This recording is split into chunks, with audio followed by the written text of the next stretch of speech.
जी, मुझे नेपाल की राजधानी काठमांडू में विश्व ऑथर दिवस पर ये पुरस्कार मिला हुआ है। मेरी एक नवीनतम गज़ल संग्रह है यादों की रियासत, ये जो है इसको आउटस्टैंडिंग वुमेन इन लिटरेचर 2025 पुरस्कार मिला है।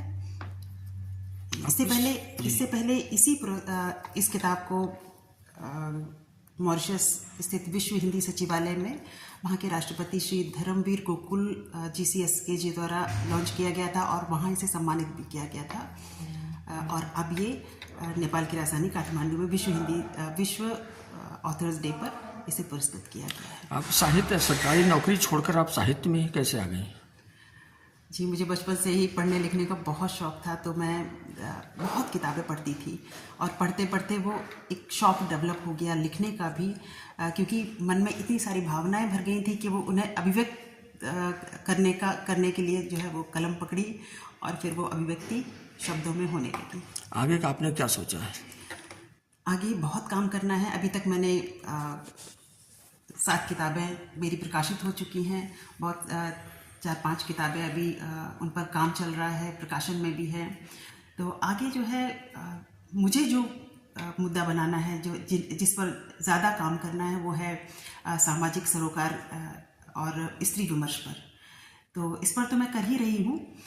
इसके अलावा जो मुझे अहम कार्य जिसमें बहुत गंभीरता से मैं काम कर रही हूँ, वो है हमारी क्षेत्रीय बोली, जहाँ की मैं हूँ, जहाँ के प्रति मेरा दायित्व भी है, क्योंकि मैं उस भूमि पर पैदा हुई थी, बुंदेलखंड। तो बुंदेली बोली जो है उस पर मैं काम कर रही हूँ और आगे देखिए मैं कितना कर पाती हूँ। अब तक कुल कितने किताबें आपकी छप गई हैं और प्रकाशित हो चुकी हैं? 7 किताबें तो प्रकाशित हो चुकी हैं, 4-5 किताबें अभी और प्रकाशन में हैं और इसके अलावा बहुत कई संपादित भी की हैं। कई पत्रिकाएं मैंने राष्ट्रीय स्तर की उनको संपादित किया है। तो इस तरह से काफ़ी लेखन में बहुत काम किया है। इसके अलावा देखा जाए तो एक क्या मतलब आगे क्या उद्देश्य कि साहित्य में रहना है या फिर वापस जो है किसी जॉब में आना है? नहीं, बिल्कुल नहीं। मैंने तो साहित्य प्रेम के लिए केंद्र सरकार की नौकरी से त्यागपत्र दिया है, तो अब वापस जाने का तो कोई सवाल ही नहीं उठता।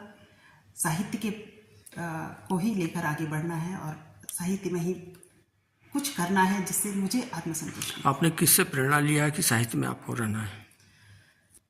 प्रेरणा तो शायद ईश्वर की ही प्रेरणा होगी और हमारे घर का माहौल भी इस तरह का रहा है शुरू से ही, बचपन से ही, कि पढ़ाई लिखाई के प्रति लोग पुस्तकों के प्रति हम लोग का रुझान कुछ ज़्यादा ही रहा है। तो जैसे मेरी मदर भी पढ़ने लिखने की बहुत शौकीन थी, पति की रुचि तो और भी बहुत ज़्यादा है, तो रामचरितमानस पर रिसर्च भी कर रहे हैं। तो इस तरह से घर का माहौल भी है और मुझे मेरा अपना व्यक्तिगत शौक़ भी है।